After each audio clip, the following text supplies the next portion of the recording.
good morning, good afternoon, good evening, good night. It's the Ron Van Dam Show. Hold on tight, things can get a bit weird, if you like that sort of thing.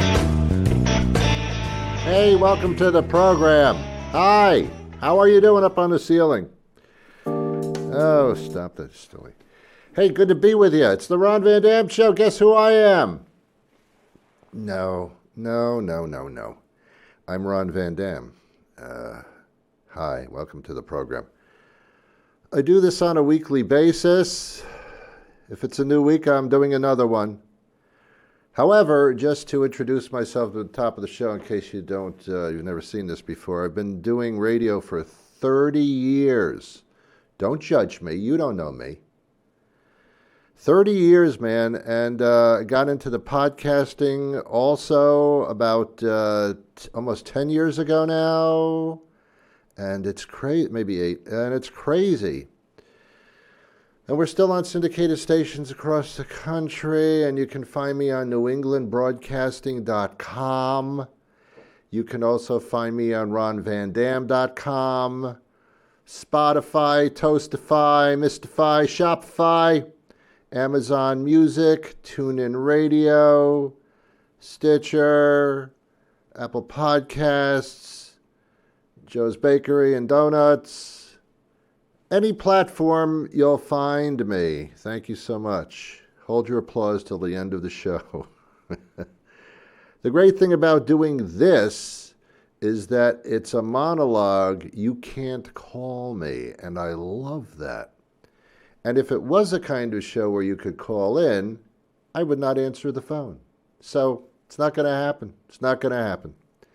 What I do on this program, besides sit in the chair in a dark room, is, which has been most of my life, I point out the things that we all go through, but we don't really recognize that they're happening, as annoying as they can be. Am I picky? Am I grumpy? Sure. What the hell? All right, let's get started, shall we? What do you want to talk about? Oh, that's right. You can't talk to me. I went to CVS recently. That's always fun. I've talked about this before, but it happened again. I bought a pack of gum. Yeah, it was the Orbit gum. And it's sugarless, so I can do it. My doctor told me that I had pre-diabetes, and I said, well, what else do I have that I don't have yet? And this is like, I also have pre-death, but I mean, we don't talk about that. Anyway, so I go to CVS, I'm buying a pack of gum, and I go up to the register, because that's what you're supposed to do. You're not supposed to just walk out with it. And she says, do you want a receipt? And unfortunately, I said yes. And oh my God, the Dead Sea Scrolls came printing out. I'm telling you, it was about 2 miles long, this receipt. I actually said to the lady behind the register, I got to go out in the car. I got a wheelbarrow because I don't have enough room in my car to put the receipt in. And when I got home, I started scanning the receipt. It took me 7 hours, and I found that they're giving me a coupon for everything that I don't buy. Yeah, I have so many coupons for cosmetics, it's not funny. If I wanted to rejuvenate my face, and many people say that could be a good idea for you, Ron, I have coupons for that. It's unbelievable. I don't know. I don't mind CVS. It's okay. Boy, remember when there was a CVS and Walgreens war? Do you remember that? Are you old enough for that? On every single major street corner, there was a CVS and a Walmart. Not Walmart, Walgreens. I get confused with all these walls. Wahlberg, Walmart, Walgreens, I don't know. Across the street from CVS would be a Walgreens, the competitive prescription place. The drugstore. Ooh, not supposed to call them drugstores. Drugs, bad word. Pharmacia, that's what you call it. But they'd be right across the street from each other. The other example of that was wherever there was a McDonald's, there was a Burger King lurking within a block or two, or even perhaps across the street, or even next to it. And the wars are over now. McDonald's won the Burger King McDonald's war, as far as I know. And I believe CVS far exceeded the Walgreens war as well. I'll just keep you up to date. We'll let you know as this progresses. Anyway, so that's what happened. On my cell phone, I have a cell phone now. I've had it for like a decade, but I have a cell phone. And hey, you can actually make calls on it now? Yeah, it's a phone as well. It's not just a camera. It also, you can make phone calls. I couldn't believe it. I found the screen where it had like a phone pad thing, and I was able to call somebody that I knew. Boy, did I regret that. But you can actually make phone calls on a phone. All right. Anyway, so I get a text message, and it's from Bed Bath & Beyond. And they're giving me a 20% off coupon, as if I've never heard of this before. Have you ever met or known anybody to walk into a Bed Bath & Beyond without a 20% coupon? What's wrong with you? Don't you understand? If you walk into the store without a coupon, you're the only human being without one. That everybody gets a 20% off. All you have to do is buy something there once, and they'll send you coupons for the rest of your life and into the afterlife. As soon as you spend a 20% coupon, bang, on your phone, there's another one. It's amazing. At a point, you've got to say to yourself, why don't they just reduce the prices by 20% and stop with the stupid coupons? And there's a reason for this. It's that they're psychologically playing you. They figure that if you think you have a 20% off coupon, you go, oh, I have a 20% off coupon, and you'll tend to go to the store. If they just dropped their prices by 20%, did away with the coupons, we all know nobody would show up. It used to be called Bed and Bath, I believe. But that wasn't working out. They started realizing that they're carrying actually more than bed and bath things. Actually, it's kind of odd. They're supposed to be bed and bath experts by virtue of the name of the store, yet I don't think they sell sheets, bedding-wise, and I don't think they sell soap, bathroom-wise. So it's like, you should complete the line of the things that are in the title of the store. On the sign, do the things that you put on the sign in completion.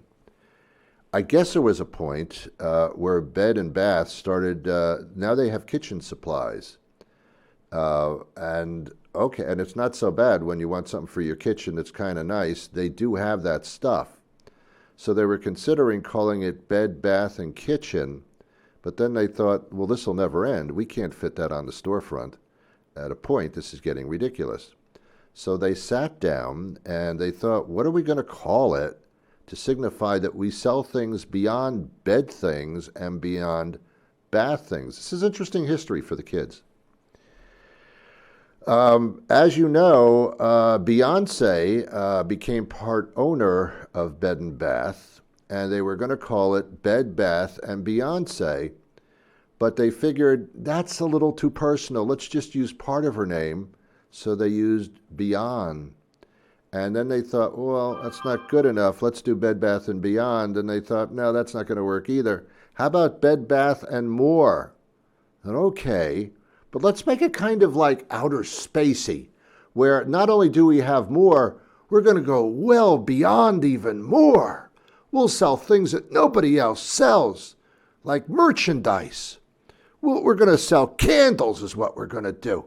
Bed, bath, and candles and more. We're going to even beyond that. Okay, wait.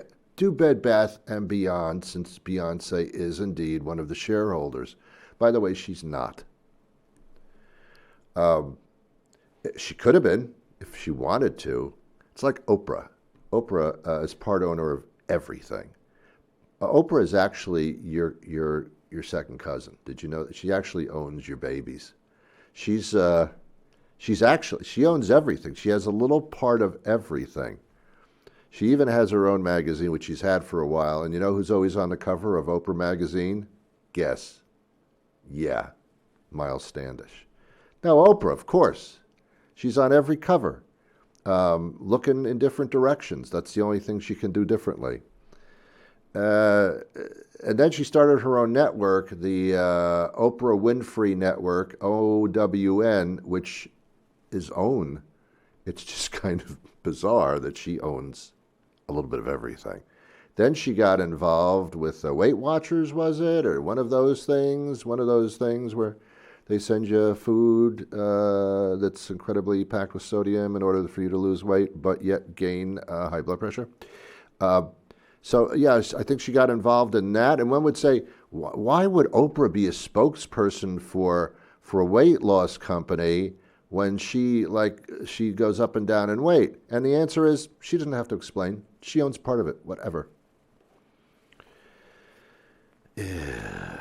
Oh, I went to the supermarket a couple of days ago. I go to the supermarket as much as, at least 20 times a week. I love the supermarket. To me, it's like Disney World. Disney World, yeah, kids love Disney World. Adults love supermarkets because they have food and beyond. And I love going to the supermarket. It's just you walk up and down the aisles, and my mouth just is watering. It's like, they got everything except baby formula. So I'm walking up and down the aisles, and I got about 20 items. I do about 20 items at a time. It's like going to the gas station, just filling up your tank with a couple of gallons every day. You know, that's kind of the same thing. So I'm in line, and I kid you not, I don't think this happens to you because it happens to me. It can't happen to everybody. I'm in line at the register, and they have the cashiers there, the checkout place, and the person in front of me always has some kind of checkout problem. Always. I don't know if it's me or it's just my damn luck, but always. And I don't understand it. And these are the people that pay cash. And that'll be $64.32. Okay, here's 64. Here's 3 20s and 4 singles that I have left over from the strip club. And let's see, is it 34 cents? I think I have the change. Oh, as soon as I hear, I think I have the change, I know I'm in trouble. This is going to be a scavenger hunt through this person's pockets or pocketbook. Either we're going to take a trip through every one of his pockets in his pants, which is a little weird to watch, or the woman is going to open up her pocketbook. There'll be a change person there with a clasp on it. And they'll go, right, let's see, that's 1 cent. Let's see, I think I have a nickel somewhere. Hold on, I got a nickel somewhere. Oh, it's like 2 hours later. Oh, my God. Always happens in front of me. Or the cashier scans something incorrectly, and she needs to have the checkout manager come over in order to put a key into the register to start it up or something, or to void the item that they scanned incorrectly, and that person's never available to come to the register. Their manager is always like floating around or sitting in the bathroom or something, taking a break, and their method in this day of technology, where you can actually make a phone call on a cell phone. In this day of technology, with satellites beaming all kinds of signals all over the place, the method for contacting your cashier manager to clear an item in the register, the method of communication is to flip a toggle switch and the light on top of the pole flashes indiscriminately. That's the method of communication. It's like sending a bat signal up in the air and hoping Batman will be looking up at the time. It's unbelievable. There's no technology that can bring the manager over quickly. Well, I got to get the manager. I got to flash the light, and let's see what happens. Oh, my God. Hey. Some people aren't familiar with credit cards, or if they are, they get confused between debit and credit. And I got to be honest with you, the two words sound exactly the same, so it is confusing. Some people want cash back, no matter what, and it's annoying. They put their card. I don't know where to tap, swipe, or kiss the machine. But they don't know what. I don't know where to tap. I'm tapping all. I'm tapping everything. I'm tapping the person behind me. I'm tapping everything. Oh, it didn't go through, Mr. Van Dam. Swipe it again. I don't want to swipe again. I've done swiping. Stop telling me to swipe. It's, I don't know. And then the cashier comes over and says, did you push this button? How about this button? And all of a sudden we got to get an IT expert in just to check somebody out with their credit card. It's becoming quite annoying. Why do we still have pennies? Here's a fact, and it's about the only fact that I'll tell you that's true. It costs more money to make a penny than the penny is worth to begin with. The U.S. Mint, which is quite tasty after a large meal, has said that it costs more than a penny to make a penny. At which point one would have to sit back and say, well, I got a question for you. Why are you still making them? How about that idea? See, someone's trying to call me on my cell phone as we speak.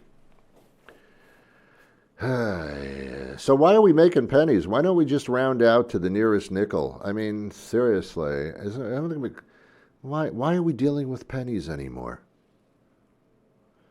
Went to the dollar store recently when I missed the products from China. And I went in there, and of course it's not $1 anymore. It used to be that anything in that store was $1. But apparently not anymore. Now it's $1.25, and that's 25% increase. That's a lot. That's a lot for it to go up. I mean, the dollar store should have become a $1.10 store. Now it's $1.25, and I think the reason they did that because they didn't want to deal with dimes and nickels and pennies. They just want to deal with quarters. You know. I don't know. I don't understand the whole deal with the dollar store. I said to the one of the cashiers there, I said, you should change the name on the building from $1 to $1.25 store. And she said to me, if I had $1 for every time someone said that to me, I'd have $1.25. And I don't know if she's being funny or just really not understanding the phrase. Yeah. Okay. I think, is it time to take a commercial break? Sure it is. Why not? Let's see if I can pull this off. Because I always screw this up. See, I don't have a producer in here to do the music like I do on my radio show. I have to do it myself because I would have to pay, and they've just raised their prices by 25 cents here at the place. So let's see what happens. Here we go. Here we go. We don't get to choose our family names. We're born into them, and some of them are, quite frankly, a little embarrassing. For many, a burden that follows them through life. If you've gotten Sure, I like a good burger. But for me, sometimes the best part of the burger gets left on the grill. That's why I'm headed to Burger Guy to try their new Big Gristle Deluxe. A full half pound of hand-scraped grill-hardened gristle, machine-pressed into a greasy patty, and smothered with Burger Guy's signature something like cheese sauce. And for a limited time, it's just $5.99 with a metric ton of fries and keg of soda. Sound good? Yeah, no kidding, huh? Hey, I'll see you at Burger Guy. For a limited time only at participating Burger Guy restaurants. Please consult with your physician before ingesting reconstituted meat byproducts such as gristle. Burger Guy's something like cheese sauce has not been entirely approved for human consumption by the FDA. We missed the first commercial there a little bit. Here we go. We don't get to choose our family names. We're born into them, and some of them are, quite frankly, a little embarrassing. For many, a burden that follows them through life. If you've got an embarrassing last name, you may have thought about having it legally changed, but perhaps you've thought it might be complicated and expensive. Well, I'm here to tell you that having your last name legally changed is simple, and cost-effective, and will take that lifelong burden away in just a few easy steps. Call me today, Attorney Jim Cockwaffle, with the offices of Cockwaffle and Kumstein. We know what you're going through. All right, fine. God, gotta hire somebody to do this for me. It is coming up upon it's the first week of November, depending on when you're listening to this. It could be like Easter. I really don't know. The first Sunday in November becomes daylight savings time. Eastern, put it in your pocket time. I don't know which it is. Eastern Standard. I don't know if it's standard or savings. I don't know. You can't get much savings. Even daylight savings time, you're not making enough savings in order to get much daylight anymore because things are so out of control with the interest rates. Anyway, I hear a lot from people that say that they have seasonal depression. Now, let me just start off by saying I'm not making fun of you, really. Depression of any sort is a serious situation, and you should consult your medical expert about it or seek help. So I'm not making fun of depression. I don't know if it is really categorized as that. I hear a lot of people say, winter, it's a seasonal depression I have. And it's probably because you got your Halloween, you got your Thanksgiving, you got your Christmas, you got your New Year's, and then there's nothing. So I guess I think the depression would be there was a lot going on, now there's nothing going on. You have to consider what was going on, and then you'll find that when the stuff that was going on finishes, you should be happy. First you got Halloween, big build-up, not a big deal when the day comes. I don't know, less and less people are going out trick-or-treating, I think. Not a big build-up, small payoff. Then comes Thanksgiving. You invite people over to your house, usually relatives, whom you understand when they show up, why you only prefer to see them once a year. There's always some crazy member of the family that screws up the whole holiday. Big build-up, then everyone sits at the table, and you can't wait to get them out of your house. Or you can't wait to get out of their house and go home and loosen your pants and get out of these people's faces.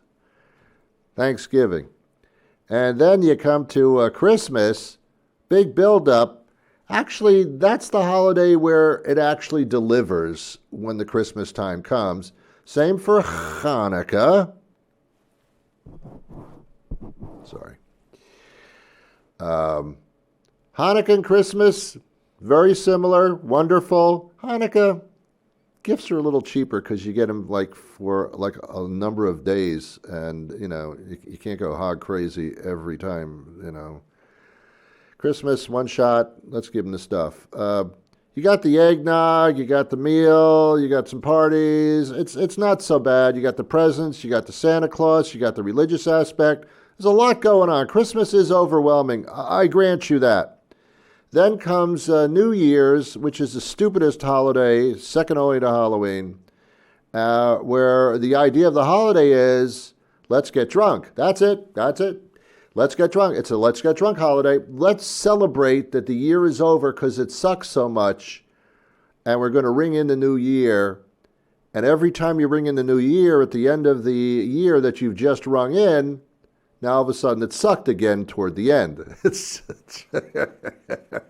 You spend every year saying, thank God that year is over. Don't you get it by now? Don't you get it? Don't you see the pattern? Every year's going to suck.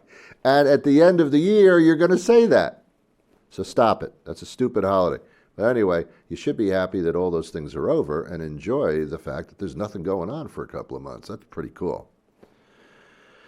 People do get seasonal depressions. A lot of them say, well, I get depressed because it gets dark so early. All right, look. All right, fine. Listen to me here. It doesn't get dark at 2 o'clock in the afternoon. It's not that bad. When it's cloudy outside, it gets a little darker too. Yes, Ron, but I get depressed on cloudy days. Oh, God, stop it. Just stop it. Just stop it. Here's my answer to you. If you get depressed or you don't feel right when it gets dark early, it gets dark outside early, here's what you do. You go inside and you turn on a light. Come on. Figure that out for yourself. When you turn all the lights on in your house or your apartment, you can do stuff. It's not so bad. Also, I think lights are pretty. When you go outside, when it gets dark outside early, I think it's pretty. I think it's pretty to see all the lights. You know, you like Christmas lights. Why don't you like house lights? So, yeah, people who don't, I could never live in a place where it got dark early. It's not dark all day. It's just a little bit earlier, and it doesn't last all year. And I think Congress is doing away with the daylight savings. I'm not sure. I don't know what the hell they're doing anymore. Come on, man. You know, let's get it together. Next time on the show, I'm running short of time right now, and you're probably saying to yourself, "Well, that's good." Next week on the show, I'm going to approach a subject that is very difficult for me. Actually, it's my birthday next week, and oh my God, oh Lord, I don't like it. When I was a child, I didn't like it. When I was a young adult, I loved it. Then when I got older, what am I celebrating? It's not good to have so many birthdays anymore. That's not a good thing. Do you remember when you were young? Oh, remember that? Back in the day, I don't know what that phrase means. Back in the day? What are you talking about, this morning? That was back in the day. That was this morning when you woke up. What happened when you woke up? That's not what the phrase means. When I was like 19, 20, I couldn't wait to be 21. Oh my God, I can drink. I have my freedom. I'm on my own. I'm considered a real adult. Not just legal. I mean, I'm a real 21. It just means something big. That's when you celebrate that birthday, man. After that, don't do it. Don't do it. It's going to be, talk about seasonal depression. How about annual depression, huh? I don't want to get any older, man. I don't want to get any older. So stop shoving birthdays in my face. The only place that you find any comfort on a birthday is if you have a Facebook account.